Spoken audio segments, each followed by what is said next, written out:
Welcome back to The Explainer. Okay, today we are unpacking one of the most monumental and honestly most emotionally charged finales in recent storytelling. We're talking about the absolute climax of solo leveling, and the stakes? Well, they're quite literally the survival of the entire human race.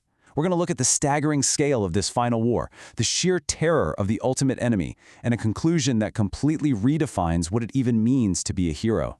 Trust me, the emotional weight of this is absolutely massive. Okay, let's dive right into this. What if humanity's greatest victory had to be completely erased? I really want you to think about that for a second. Just imagine fighting the absolute hardest battle of your entire life, sacrificing literally everything, finally getting that impossible win, and then realizing that to truly save everyone, you have to hit the undo button. You have to wipe that victory from history entirely. That is the intense moral dilemma sitting at the absolute core of this story. So, to really understand how we get to that impossible choice, we've got to go back to where the chaos starts. Section 1. The Monarchs invade. The real war begins. The centuries of waiting are officially over. The Monarchs are finally marching on Earth, and it is terrifying how fast this escalates. Step 1, entire cities just fall. Step 2, massive guilds are wiped out in an instant. And Step 3, even the strongest S-rank hunters find themselves hopelessly outmatched. It's a really brutal wake-up call, because suddenly, the terrifying truth clicks. All those insane, life-threatening gate raids they did before, yeah, those are basically just a warm-up. The real war is only just starting. As this global nightmare spreads, we see Sung Jinwoo racing desperately from battlefield to battlefield. And his response is unbelievable. Hundreds of thousands. Just let that number sink in. That is the size of his shadow army now. From a few thousand to tens of thousands, swelling into this unprecedented massive force. And what's kind of ironic but also amazing is that legendary former enemies who literally used to threaten humanity are now fighting right alongside Jinwoo. The stronger the enemy he beats, the bigger his army gets. But of course, the tension is about to shift completely. Section 2. Enter the Dragon Monarch. Absolute destruction. Because here's the thing. Even with hundreds of thousands of shadow soldiers at his back, numbers just aren't going to cut it anymore. Why? Well, because the absolute strongest, most terrifying threat in this universe just showed up. Antares, the Monarch of Destruction. I mean, that name alone tells you everything you need to know, right? It's meant to inspire a very unique, world-ending level of dread. Now, what's really interesting about this guy is how fundamentally different he is from the others. Antares is on a completely different level. He's the king of dragons. We're talking about overwhelming raw power that even the other monarchs genuinely respect. In the ancient war, he wiped out countless worlds, and when he arrives on Earth, the sky literally trembles. Dragons fill the heavens, cities just vanish, and when the dust settles, there is exactly one person left standing to face him. Sung Jinwoo. Which sets the stage perfectly for the climax. Section 3. The Greatest Battle. Jinwoo versus Antares. You guys, this is without a doubt the greatest fight in solo leveling history. Pure chaos. Shadow soldiers clashing with massive dragons. Magic shook the earth. Mountains crumbled. The sky literally burned. And even with the immense power of the Shadow Monarch flowing right through him, Jinwoo is struggling hard. Because Antares isn't just another leveled up boss. He embodies pure, unadulterated destruction. Every single attack he throws threatens to end the entire war on the spot. But here's where it counts. Jinwoo does what he has always done, right back to when he was known as the weakest hunter ever. He absolutely refuses to surrender. And the rulers, well, they'd been watching him for years. They were waiting to see if Ashbourne's successor was going to be a threat, or humanity's protector. Seeing him fight with everything he has, they finally get their answer. The rulers actually descend from the heavens, they intervene, and they join forces with Jinwoo. Together in this massive struggle that decides the fate of the planet, they actually do it. The Dragon Monarch is defeated.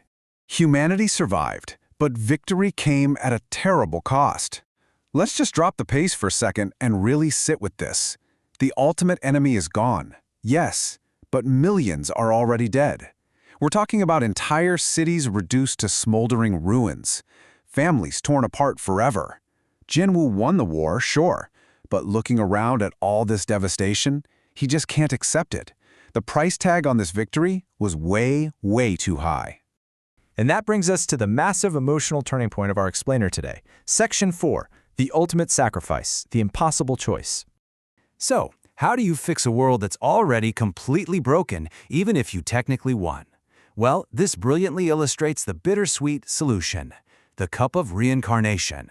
It's this ancient relic held by the rulers. But here's the catch. It doesn't just bump time back a couple of days so you can try fight again. No, it turns back time by years. It's one final, desperate chance to completely rewrite history and erase all those horrors. Look at this impossible dilemma. It's crazy. On one hand, Jinwoo can keep his victory. He gets to keep the fame, the achievements, being celebrated as the absolute savior of humanity, but millions of people stay dead. On the other hand, he can reverse time and save every single one of those lives. The cost? Erasing everything he's achieved, every memory anyone has of him, gone. It's literally the ultimate choice between personal glory and the greater good.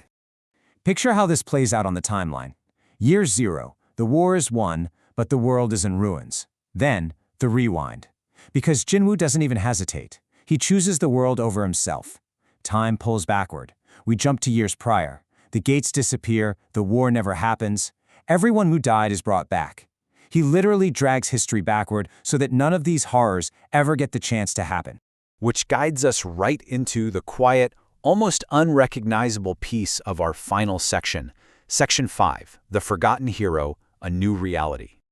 Jinwoo steps into a future that is entirely different from the one he fought so brutally to conquer. The world is peaceful now.